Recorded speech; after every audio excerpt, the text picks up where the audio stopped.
Have you ever pondered how you would recognize Jesus as the Messiah and Son of God if you had lived during his time on earth? It's a question that may seem simple, but it poses a profound challenge. Recognition is the cornerstone of faith, and it's not always as straightforward as we might like to think. Imagine being in the shoes of the first disciples, encountering a man who claimed to be the Messiah. It's a scenario that requires discernment, faith, and a deep understanding of the scriptures. Today we're going to delve into John chapter 1, verses 32 through 51. This passage provides us with a fascinating glimpse into how the first disciples, Andrew, Simon Peter, Philip, and Nathanael, came to recognize Jesus as the Messiah. Their encounters with Jesus are unique, each one revealing different aspects of belief and discipleship. So let's dive into this enlightening journey through the book of John. Join us on this enlightening journey through the book of John. We start with John the Baptist in verse 32, who testifies about seeing the Spirit descend on Jesus. Now, picture this moment, one of profound revelation, where John the Baptist witnesses the Spirit descending from heaven like a dove, and it remained on Jesus. This isn't just a casual visitation, it's an enduring presence, a divine affirmation of Jesus' identity. It's God's Spirit choosing to rest on Jesus, marking him as the chosen one. This moment is of monumental significance, as it signifies the start of Jesus' public ministry, a turning point in biblical history. John the Baptist, a fiery and fearless prophet known for his call to repentance and baptism for the forgiveness of sins, was the chosen one to bear witness to this event. He was the one who had the privilege of recognizing and confirming Jesus as the Anointed One. John states it clearly in verse 34, "I have seen, and I testify that this is God's chosen one." His words echo through the centuries, a testimony that has shaped the faith of millions. John's testimony is a beacon of recognition, a divine revelation, and a call to faith. It's a moment where heaven touches earth, where divine and human intersect, and where the true identity of Jesus as the Son of God is publicly affirmed. This divine sign, the Spirit descending like a dove, carries weighty symbolism. The dove, a universal emblem of peace, purity, and new beginnings, signifies the nature of Jesus' ministry. It echoes the gentle, loving, and transformative power of Christ's teachings. In John's testimony, we see the power of recognition. It's not just about knowing, but acknowledging the truth of Jesus' identity and purpose.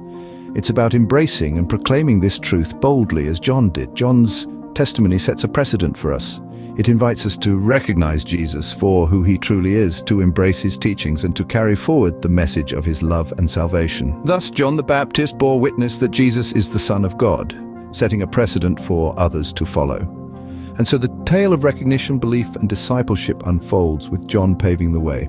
Moving forward, we meet Andrew and Simon Peter in verses 40 through 42. Andrew, a follower of John the Baptist, is immediately captivated when he hears John's declaration about Jesus. His heart is stirred as he recognizes Jesus as the Messiah, the one they have been waiting for. It is a moment of divine revelation, a moment that changes Andrew's life forever. Andrew doesn't keep this good news to himself. No, he is bursting with excitement and rushes to find his brother Simon. He tells him, "We have found the Messiah." This statement, simple yet profound, underscores the sheer joy and certainty in Andrew's voice. It's a testament to his faith, his belief in Jesus as the promised one. Andrew's immediate action of bringing Simon Peter to Jesus is a beautiful example of his eagerness to share the joy of his discovery. When Simon Peter meets Jesus, an equally significant event unfolds. Jesus looks at Simon and says, "You are Simon, son of John. You will be called Cephas," which means Peter. This renaming is not just a casual change of identity. Names in the biblical times were often tied to a person's character or destiny. So, when Jesus renames Simon as Cephas, or Peter, he is laying a foundation for Peter's future role. He is preparing Peter to be the rock on which he will build his church. This encounter between Jesus, Andrew, and Simon Peter is a powerful narrative of recognition and faith. It's the spark that lights the flame of discipleship. It's a reminder that recognizing Jesus as the Messiah is the first step in our journey of faith. It is also a call to action, a prompt to share the good news of Jesus with others, just as Andrew did. Andrew and Peter's recognition of Jesus lay the groundwork for the formation of the discipleship. Their encounters with Jesus are not just historical events. They are timeless examples of faith, recognition, and discipleship. They challenge us to recognize Jesus in our lives and to respond with faith and action. Next, we encounter Philip and Nathanael in verses 43 through 51. In this part of the narrative, Jesus decided to leave for Galilee. On his way, he found Philip and said to him, "Follow me." Philip, like Andrew and Peter, was from the town of Bethsaida. Philip's immediate response was one of obedience. He followed Jesus without hesitation, a testament to the compelling presence of Jesus. Once called, Philip took it upon himself to spread the message. He found Nathanael and declared to him, "We have found the one Moses wrote about in the law and about whom the prophets also wrote, Jesus of Nazareth, the son of Joseph." Philip's enthusiasm was met with skepticism from Nathanael, who questioned, "Can anything good come out of Nazareth?" Yet Philip didn't argue. Instead, he extended an invitation, "Come and see." As Nathanael approached, Jesus saw him and said, "Here truly is an Israelite in whom there is no deceit." This statement, this knowledge of Nathanael's character before even meeting him, astonished Nathanael. How could Jesus know him so intimately without prior acquaintance? Jesus answered his unspoken question, saying, "I saw you while you were still under the fig tree before Philip called you." This supernatural knowledge was evidence enough for Nathanael. His skepticism was immediately replaced with belief, and he confessed, "Rabbi, you are the Son of God. You are the King of Israel."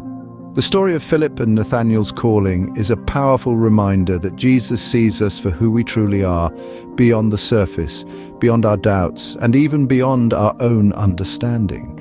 It also shows the significant role of personal testimony in leading others to Christ. Philip didn't need to persuade Nathanael with eloquent words or logical arguments. All he needed to do was to invite Nathanael to come and see for himself. The encounters of Philip and Nathanael underline the transformative power of personal experience with Jesus. In conclusion, what insights can we glean from these encounters?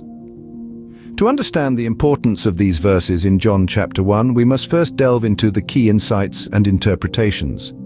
The narratives of Andrew, Simon Peter, Philip, and Nathanael serve as a microcosm of the broader Christian journey. Each disciple's encounter with Jesus is unique, reflecting the diversity of personal experiences with faith and belief. Andrew, for instance, was drawn to Jesus through the testimony of John the Baptist, highlighting the value of credible witnesses in our faith journey. Simon Peter, on the other hand, was introduced to Jesus by his brother, Andrew. This underscores the power of personal relationships in guiding us towards the path of faith. Philip was directly called by Jesus, a reminder that sometimes divine intervention can be explicit and direct. Nathanael, skeptical at first, came to recognize Jesus as the Messiah through a personal revelation, a testament to the transformative power of personal encounters with the divine. These narratives underline the significance of personal experience in recognizing Jesus as the Messiah and Son of God. They remind us that faith is not a one-size-fits-all journey, but a deeply personal voyage marked by moments of doubt, revelation, and affirmation. However, these stories also emphasize the role of divine revelation in this journey. Each disciple's recognition of Jesus was facilitated by some form of divine manifestation, whether it was John's testimony, Jesus' direct call, or a personal revelation. This reminds us that divine guidance is a crucial element in our faith journey, illuminating the path and providing clarity amidst uncertainty. Finally, these encounters underscore the importance of openness. Each disciple was open to the possibility of Jesus being the Messiah and Son of God, allowing them to recognize and accept him when they encountered him. This openness is a vital aspect of faith, enabling us to be receptive to divine revelations and to recognize the divine in our lives. Ultimately, recognizing Jesus is a personal journey of faith guided by divine revelations and an open heart. It is a journey that continues for believers even today.